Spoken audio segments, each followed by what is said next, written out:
Genesis 37, 3-4. Israel loved Joseph more than any of his sons. Joseph had been born to him when he was old. Israel made him a beautiful robe. Joseph's brothers saw that their father loved him more than any of them. So they hated Joseph. They couldn't even speak one kind word to him. All right, guys. The picture. Nice pictures. Hey, if mom and dad gave one of your brothers a really cool coat, but not you, how'd that make you feel, Charlie? Angry. Angry? Henry, how'd that make you feel? Don't care about it. You wouldn't care about it? You wouldn't be a little sad? Not a single thing. Yeah? Okay. Bye. Joseph had a dream. When he told it to his brothers, they hated him even more. He said to them, "Listen to the dream I had. We were tying up bundles of grain out in the field. Suddenly, my bundle rose and stood up straight. Your bundles gathered around my bundle and bowed down to it." His brothers said to him, "Do you plan to be king over us? Will you really rule over us?" So they hated him even more because of his dream. They didn't like what he said.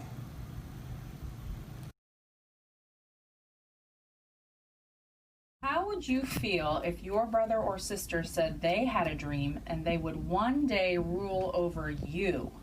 I'll be like, "Oh no, you are not." Lucy, how about you? How would you feel if your brother or sister said they had a dream and they would one day rule over you? I would be like, I would not like that. Why wouldn't you like it? Because I don't want to be ruled over. I don't want to be bossed around. Okay.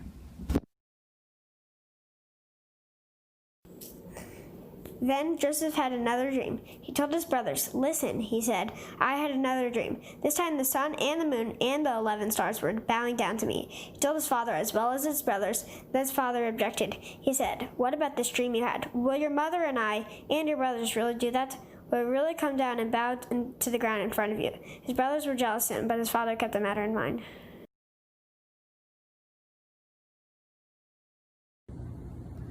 Genesis 13:17-20.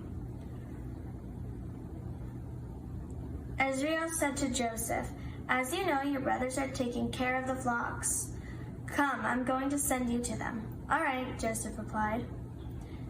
So Joseph went to look for his brothers. He found them near Dothan, but they saw him a long way off. Before he reached them, they made plans to kill him. "Here comes that dreamer," they said to one another. "Come, let's kill him. Let's throw him into one of these empty wells. Let's say that a wild animal ate him up. Then we'll see whether his dreams will come true."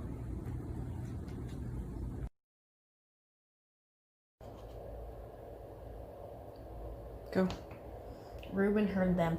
He tried to save Joseph from them. "Let's not take his life," he said. "Let's not spill any blood. Throw him into the empty well here in the desert, but don't harm him yourselves." Reuben said that to save Joseph from them. He was hoping he could take him back to his father. When Joseph came to his brothers, he was wearing his beautiful robe. They took it away from him and threw him into the well. There wasn't any water in it. Then they sat down to eat their meal. As they did, they saw some Ishmaelite traders coming from Gilead. Their camels were loaded with spices, lotion, and myrrh. They were on their way to take them down to Egypt. Judah said to his brothers, "What will we gain if we kill our brother and try to cover up what we've done? Come, let's not harm him ourselves. After all, he's our brother. He's our own flesh and blood." Judah's brothers agreed. The traders from Midian came by. Joseph's brothers pulled him out of the well. They sold him to the Ishmaelite traders for 8 ounces of silver. Then the traders took him to Egypt. Genesis 37:25-28. Genesis 37:29-33. Later, Reuben came back to the empty well. He saw that Joseph wasn't there. He was so upset that he tore his clothes. He went back to his brothers and said, "The boy isn't there. Now what should I do?" Then they got Joseph's beautiful robe. They killed a goat and dipped the robe in the blood. They took it back to their father. They said, "We found this. Take a look at it. See if it's your son's robe." Jacob recognized it. He said, "It's my son's robe. A wild animal has eaten him up." Joseph must have been torn to pieces. Genesis 39:1-5. Joseph had been taken down to Egypt. An Egyptian named Potiphar had bought him from the Ishmaelites, traders who had taken him there. Potiphar was one of the Pharaoh's officials. He was the captain of the palace guard. The Lord was with Joseph. He gave him great success. Joseph lived in Potiphar's house. Joseph's master saw that the Lord was with him. He saw that the Lord gave Joseph success in everything he did. So Potiphar was pleased with Joseph. He made him his attendant. He put Joseph in charge of his house. He told Joseph to take good care of everything he owned. From that time on, the Lord blessed Potiphar's family and servants because of Joseph. He blessed everything Potiphar had in his house and field.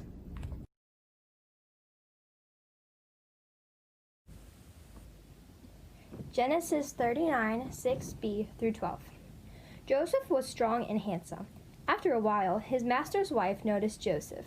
She said to him, "Make love with me." But he said, "No. My master put me in charge," he told her. "Now he doesn't have to worry about anything in the house. He trusts me to take care of everything he owns. No one in this house is in a higher position than I am. My master hasn't held anything back from me except you. You are his wife. So how could I do an evil thing like that? How could I sin against God?" She spoke to Joseph day after day, but he told her he wouldn't make love to her. He didn't even want to be with her. One day, Joseph went into the house to take care of his duties. None of the family servants were inside. Potiphar's wife grabbed hold of him by his coat. "Make love with me," she said, but he left his coat in her hand and he ran out of the house. So she called out servants. "Look," she said with them, "this Hebrew slave has been brought here to make fun of us. He came to sleep with me, but I screamed for help. He heard my scream, so he left his coat beside me and ran out the house." She kept Joseph's coat with her until Potiphar came home. Then she told him her story. She said, "That Hebrew slave you brought us came to make sport of me, but I screamed for help, so he left his coat beside me and ran out of the house." Genesis 39:19b. When Joseph's master heard her story, he became very angry. So he put Joseph in prison. It was a place where the king's prisoners were kept. Weston, do you think Joseph was scared when he went to jail? Yeah. You do? What do you think he did while he was in jail? He made friends with the prisoners. He made friends. Yeah. Good job. Thank you. While Joseph was there in the prison, the Lord was with him. He was kind to him, so the man who was running the prison was pleased with Joseph. He put Joseph in charge of all the prisoners. He made him accountable for everything that was done there. The man who ran the prison didn't pay attention to anything that was in Joseph's care. The Lord was with Joseph, gave Joseph success in everything he did. Genesis 39:20b-23. Genesis 41:4. Sometime later, the Egyptian king's baker and wine taster did something their master didn't like. He put them in prison. It was the same prison Joseph was kept. The captain put Joseph in charge of those men, so Joseph took care of them. Some time passed while they were in prison. Then each of the two men had a dream.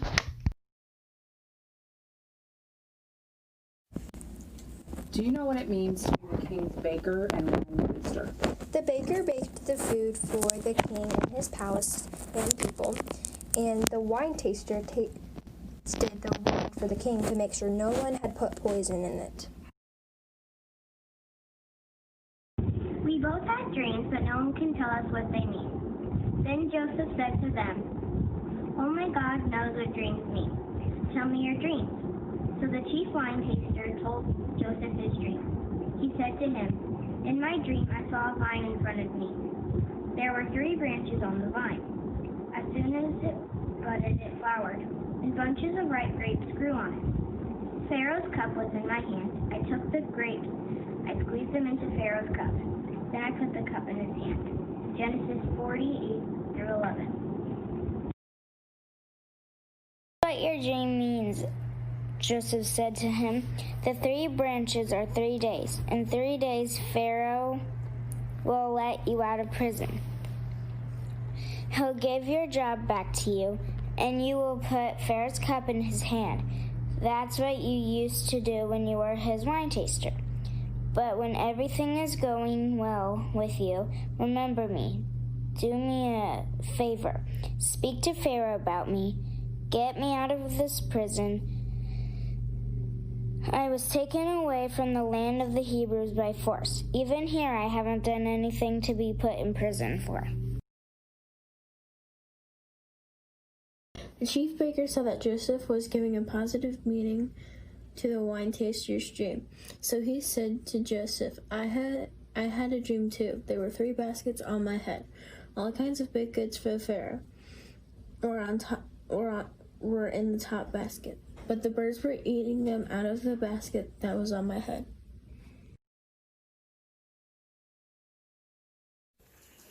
Genesis 40:18 through 19. "Here's what your dream means," said Joseph. "The 3 baskets here are 3 days, In 3 days, Pharaoh will cut off your head. Then he will stick a pole through your body and set up the pole up. Birds will eat your body. The birds will eat your body." Eek. Think about that. That is very scary. Genesis 40:20 through 23. The 3rd day was Pharaoh's birthday. He had a big dinner prepared for all of his officials. He brought the chief wine taster and the chief baker out of prison. He did it in front of the officials. He gave the wine taster's position back to him. Once again, the wine taster put the cup into Pharaoh's hand, but Pharaoh had a pole stuck in the chief baker's body. Then he had the pole set up. Everything happened exactly as Joseph had told them when he explained their dreams. But the chief wine taster didn't remember Joseph. In fact, he forgot all about him. When 2 full years had passed, Pharaoh had a dream. He was standing by the Nile River. 7 cows came up out of the river. They looked healthy and fat. They were eating some of the tall grass that was growing alongside the river. After them, 7 other cows came up out of the Nile. They looked ugly and skinny. They were standing beside the other cows on the riverbank. The ugly, skinny cows ate up the 7 cows that looked healthy and fat. Then Pharaoh woke up. Genesis 41:1-4. He fell asleep again and had a second dream. In that dream, 7 heads of grain were growing on one stem. They were healthy and good. After them, 7 other heads of grain came up. They were thin and dried up by the east wind. The thin heads of grain swallowed up the 7 healthy, full heads. The Pharaoh woke up. It had been a dream. Genesis 41, 8-13. In the morning he was worried, so he sent for all the magicians and wise men of Egypt. Pharaoh told him his dreams, but no one could tell him what they meant. Then the chief wine taster spoke up. He said to the Pharaoh, "Now I've remembered that I've done something wrong. Pharaoh was once angry with the servants. He put me and the chief baker in prison. We were in the hours of the captain of the palace guard. Each of us had a dream the same night. Each dream had its own meaning. A young Hebrew servant was there with us. He was a servant of the captain of the guard. We told him our dreams. He explained them to us. He told us the meaning of our dreams. Things turned out exactly as he said they would be. I was given back my position. The other man had a pole stuck through his body." Genesis 41, 14-17. So Pharaoh sent for Joseph. He was quickly brought out of the prison. Joseph shaved himself and changed his clothes.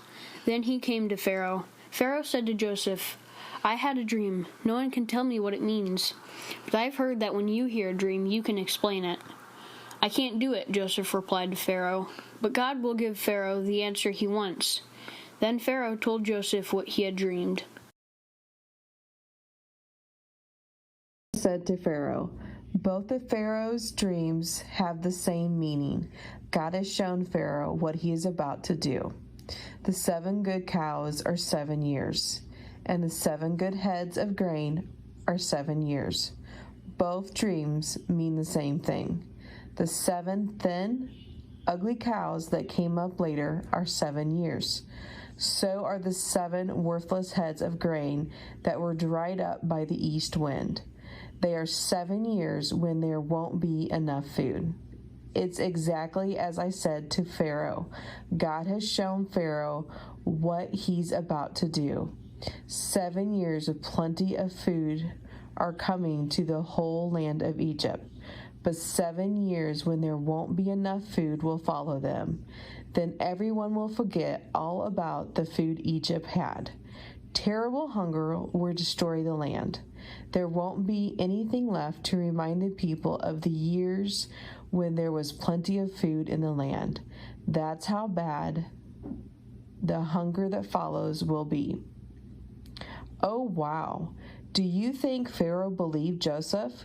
Do you think Joseph was scared to tell Pharaoh the meaning of his dreams?